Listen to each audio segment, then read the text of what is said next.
Niderlandlarda velosiped asosiy transport turi hisoblanadi. Mamlakatda 17 million aholiga 22 millionga yaqin velosiped to'g'ri keladi.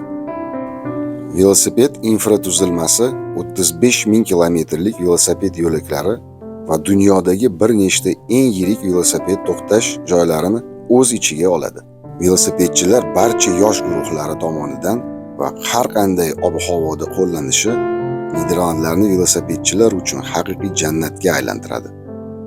Niderlandlarda velosiped transporti tarixi 19-asrda mamlakatda dastlabki velosipedlar paydo bo'lishi bilan boshlangan. Biroq ular faqat 20-asr boshlarida umumiy Gollandiya velosiped uyushmasi sa'y-harakatlari tufayli ommalashdi. 1960-70-yillarda avtomobillarga qaramlik kuchayib, bu norozilik namoyishlari va transport siyosatining o'zgarishiga olib keldi.